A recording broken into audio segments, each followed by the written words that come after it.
اسرائیل کی ایران کے خلاف جارحیت، شہر قم پر ڈرون حملہ، پاسداران انقلاب کی القدس بریگیڈ کے سربراہ سعید آزادی شہید۔ اسرائیلی ڈرون نے رہائشی عمارت کی بالائی منزل کو نشانہ بنایا۔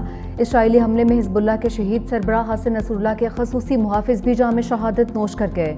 حزب اللہ نے ابو علی الخلیل کی شہادت کی تصدیق کر دی۔ اسرائیل نے عراق سے تہران جاتے ہوئے نشانہ بنایا۔ ایرانی جوہری تنصیب پر بھی حملہ، ایرانی حکام کے مطابق اصفہان حملے میں کسی خطرناک مواد کا اخراج نہیں ہوا۔ بمباری میں ایک اور ایرانی ایٹمی سائنسدان شہید۔ اسرائیل کے تہران، شیراز، نجف آباد، کرج اور قم پر حملے، پاسداران انقلاب کے 4 اہلکار شہید، 3 زخمی۔ امریکہ ایران پر حملہ کرنے کی تیاری کر رہا ہے، برطانوی اخبار کا دعویٰ۔ امریکہ نے اپنے B-2 اسٹیلتھ طیارے روانہ کر دیے۔ امریکی ریاست میسوری کے وٹمین ایئر فورس سے 4 جنگی جہاز ہفتے کے سپرد۔ B-2 اسٹیلتھ طیارے کے ساتھ ری فیولنگ کے لیے 4 ٹینکرز بھی تھے۔ جنگی جہاز بحر الکاہل میں امریکی نیول بیس گوام کی سمت گئے۔ ایرانی وزیر خارجہ نے اسرائیلی جنگ پر امریکہ کو خبردار کیا۔ استنبول میں گفتگو کرتے ہوئے عباس عراقچی نے کہا کہ امریکہ کی جنگ میں شمولیت انتہائی خطرناک ہوگی۔ واشنگٹن کی مداخلت خطے میں سب کے لیے خطرناک ہوگی۔ امریکہ نے اسرائیل کی حمایت میں یہ اقدام اٹھایا تو افسوسناک ہوگا۔ آپریشن وعدہ صادق سوم سے صفاق اسرائیل کانپ اٹھا۔ دارالحکومت تل ابیب سمیت کئی شہروں پر پھر میزائل برسا دیے۔ شہر زوردار دھماکوں سے گونجتا رہا۔ اسرائیلی فوجی مراکز، فضائی اڈے، کمانڈ اینڈ کنٹرول مراکز کو نشانہ بنایا گیا۔ ایرانی میزائل وسطی اسرائیل کے علاقے گشڈین میں بھی گرے۔ رہائشی عمارتوں میں آگ لگ گئی۔ حملے میں کئی اسرائیلی زخمی ہوئے۔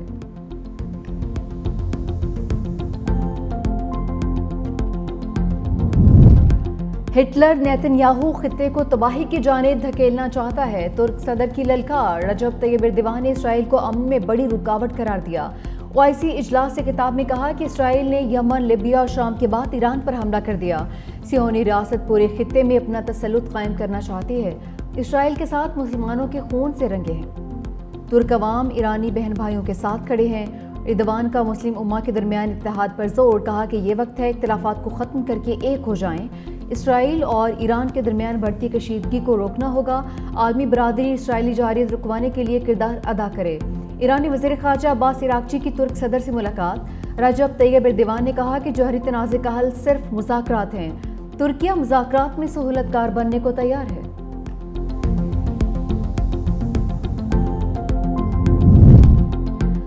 ترک صدر سے فیلڈ مارشل عاصم منیر کی اہم بیٹھک۔ ایران پر اسرائیلی حملوں کی شدید مذمت، عالمی قوانین کی کھلی خلاف ورزی قرار دیا۔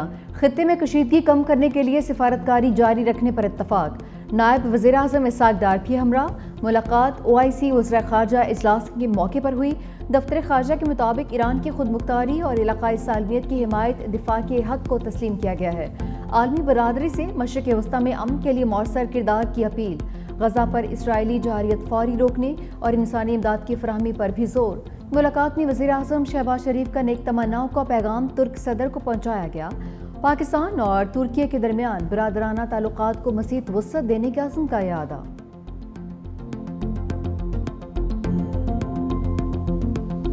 مسلم امہ کے بڑے پلیٹ فارم سے صفاق اسرائیل کو سخت پیغام۔ استنبول میں OIC کے وزراء خارجہ کا اجلاس۔ چیئرمین حسین ابراہیم طہا نے ایران اور غزہ پر اسرائیلی حملوں کو ناقابل قبول قرار دے دیا۔ کہا اقوام متحدہ کی قراردادوں کے مطابق ہر ملک کو اپنے دفاع کا حق حاصل ہے۔ ایران اسرائیل تنازع کا پرامن حل تلاش کیا جانا چاہیے۔ حسین ابراہیم طہا نے اتحاد بین المسلمین ناگزیر قرار دے دیا۔ مزید کہا کہ 15 جون سے خطے میں کشیدگی مزید بڑھ گئی۔ اسرائیل کے خلاف OIC کے فیصلوں پر عمل درآمد کا بھی مطالبہ۔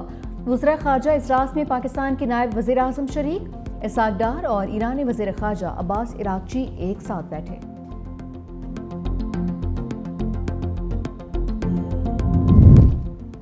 اسرائیلی جارحیت کی وجہ سے عالمی امن کو خطرہ ہے۔ نائب وزیر اعظم اسحاق ڈار کا OIC اجلاس سے خطاب۔ کہا پاکستان ایران پر اسرائیلی حملے کی شدید مذمت کرتا ہے۔ مشرق وسطیٰ میں بڑھتی کشیدگی پر تشویش ہے۔ غزہ میں فوری اور غیر مشروط جنگ بندی ہونی چاہیے۔ غزہ میں ہزاروں بچے اور خواتین شہید ہو چکے۔ اسلامو فوبیا کی روک تھام کے لیے مل کر کام کرنا ہوگا۔ مزید کہا کہ بھارت کے غیر قانونی اقدامات سے خطے کے امن کو شدید خطرات لاحق ہیں۔ بھارت پاکستان کا پانی خلاف بطور ہتھیار استعمال کر رہا ہے۔ ایک شہید ہوگا تو دوسرا علم اٹھائے گا۔ ایرانی سپریم لیڈر آیت اللہ خامنائی نے 3 ممکنہ جانشین نامزد کر دیے۔ امریکی اخبار نیو یارک ٹائمز کا دعویٰ۔ رپورٹ کے مطابق آیت اللہ خامنائی کے بیٹے مجتبیٰ خامنائی جانشینوں میں شامل نہیں۔ آیت اللہ خامنائی مسلسل اسرائیلی حملوں اور دھمکیوں کے باعث محفوظ مقام پر موجود ہیں۔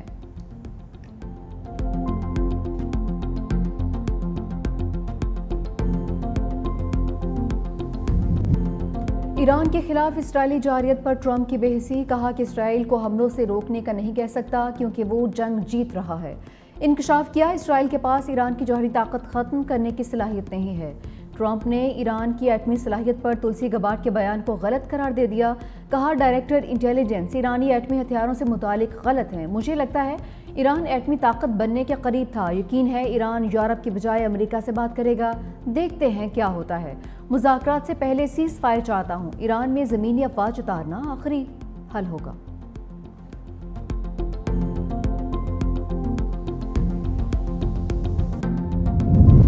عالمی برادری اسرائیل کو روکنے کے بجائے فون گھمانے میں مصروف۔ فرانسیسی صدر کا ایرانی ہم منصب مسعود پزشکیان کو ٹیلی فون۔ خطے کی موجودہ صورتحال پر تبادلہ خیال۔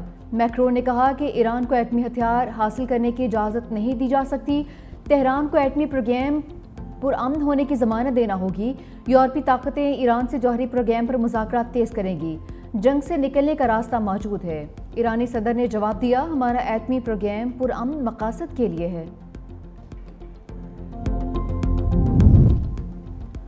پیوٹن نے ایران کے ایٹمی پروگرام پر اسرائیلی جھوٹ بے نقاب کر دیا، کہا کہ اسرائیل کو بارہا بتا چکا ہوں ایران کے ایٹمی ہتھیار حاصل کرنے کے کوئی شواہد نہیں ہے۔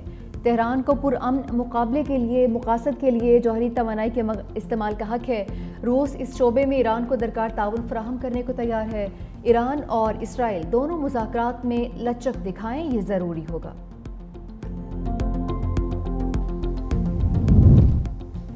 یمن کے حوثیوں کی امریکہ کو وارننگ، کہا ایران پر حملہ کیا تو بحیرہ احمر میں امریکی جہازوں کو پھر سے نشانہ بنائیں گے۔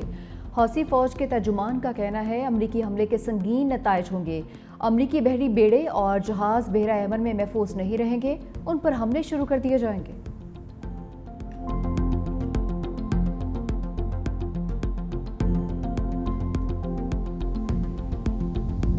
پاک بھارت جنگ رکوانے پر نوبیل انعام، ٹرمپ کا انعام۔ پاکستان کا امریکی صدر کے لیے امن نوبیل انعام کی سفارش کا فیصلہ۔ حکومتی اعلامیے کے مطابق ٹرمپ کی مداخلت سے پاک بھارت کشیدگی کم ہوئی اور جنگ کا خطرہ ٹل گیا۔ امریکی صدر کی دور اندیش قیادت نے اسلام آباد اور نئی دہلی کے ساتھ سفارتی رابطے استوار کیے۔ عالمی برادری نے بھارت کی بلا اشتعال جارحیت دیکھی۔ صدر ٹرمپ کی حکمت عملی سے تیزی سے بگڑتی صورتحال قابو میں آئی۔ 2026 کا نوبیل پرائز دے کر خراج تحسین پیش کیا جائے۔ ٹرمپ نے بھی نوبیل انعام کو خواب آنکھوں میں سجا لیا، کہا کہ پاک بھارت جنگ رکوانے پر مجھے نوبیل پرائز ملنا چاہیے۔ یہ لوگ مجھے نوبیل انعام نہیں دیں گے کیونکہ یہ صرف لبرلز کو ہی ملتا ہے۔ مودی سرکار سنتاس معاہدے کی معطلی برقرار رکھنے پر بازید۔ بھارتی وزیر داخلہ امت شاہ کا معاہدہ بحال کرنے سے انکار، کہا ہم وہ پانی جو پاکستان جا رہا تھا نہر بنا کر راجستھان لے جائیں گے۔ پاکستان سے سنتاس معاہدہ کبھی بحال نہیں کریں گے اور یہ معاہدہ کبھی بحال نہیں ہوگا۔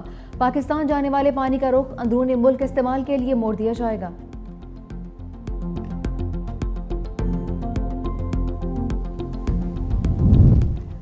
پاکستان نے جنگ بندی پر بھارتی پروپیگنڈے کی کھال ادھیڑ دی۔ ترجمان دفتر خارجہ نے کہا جنگ بندی کی درخواست بھارت نے کی۔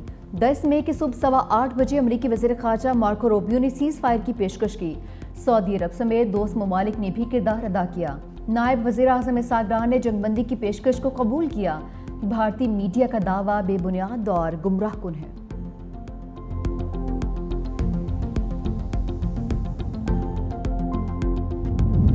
Child, we will educate, we will launch them to teach, study and learn.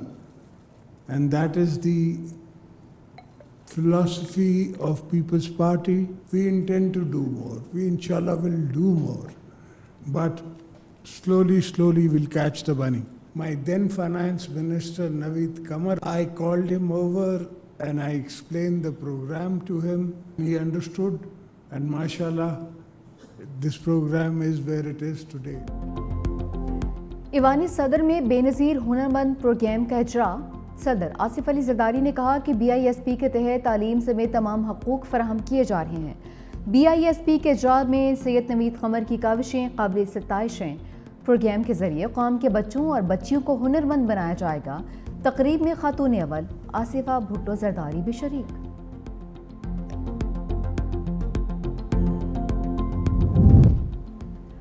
نظیر جس کی نہ ملے وہ اتنی بے نظیر تھی۔ سندھ اسمبلی میں شہید محترمہ بے نظیر بھٹو کی سالگرہ کی تقریب۔ وزیر اعلیٰ مراد علی شاہ، سابق وزیر اعلیٰ قائم علی شاہ، نثار کھوڑو نے کیک کاٹا۔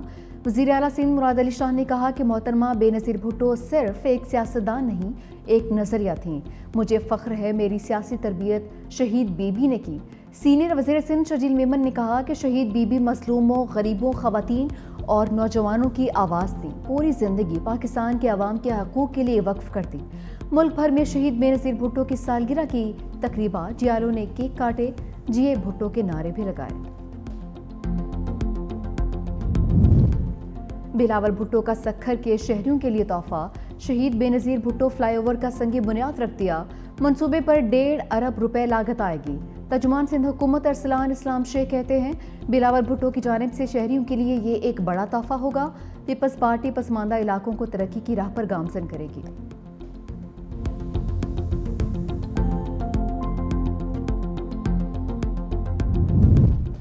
سالانہ 6 سے 12 لاکھ آمدن پر 1% ٹیکس کی منظوری۔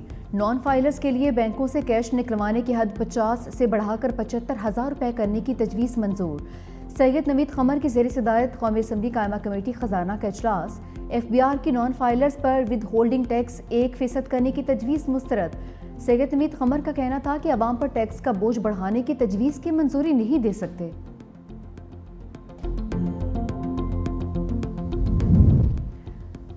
گردشی قرض کا تاریخی مسئلہ حل کر لیا گیا۔ مشیر وزیر خزانہ خرم شہزاد کا اعلان۔ کہا کہ شہباز شریف حکومت نے تاریخ ساز توانائی اصلاحات کی ہیں۔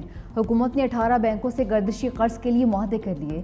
مجموعی طور پر 1275 ارب روپے کا گردشی قرضہ ختم ہوگا۔ نئے قرضے کے باعث اضافی سرچارج ادا نہیں کرنا پڑے گا۔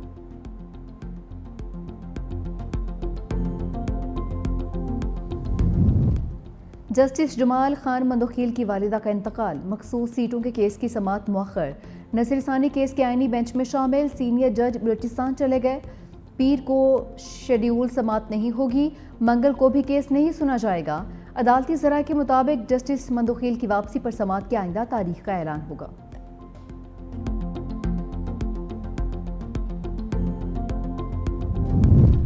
شاہ محمود قریشی کو ایک مقدمے میں ریلیف۔ وائس چیئرمین PTI کی 9 مئی کیس میں ضمانت منظور۔ عدالت کا شادمان آتش زدگی کیس میں ضمانت کی درخواست پر فیصلہ۔ 9 مئی کیسز پر کوٹ لکھپت میں جیل ٹرائل میں پیش رفت۔ عدالت کا گواہ اور مال مقدمہ نہ پیش کرنے پر اظہار ناراضی۔ DIG آپریشنز اور DIG انویسٹیگیشن کو ذاتی حیثیت میں طلب کر لیا۔ دونوں پولیس افسران کو 23 جون میں پیش ہونے کا حکم۔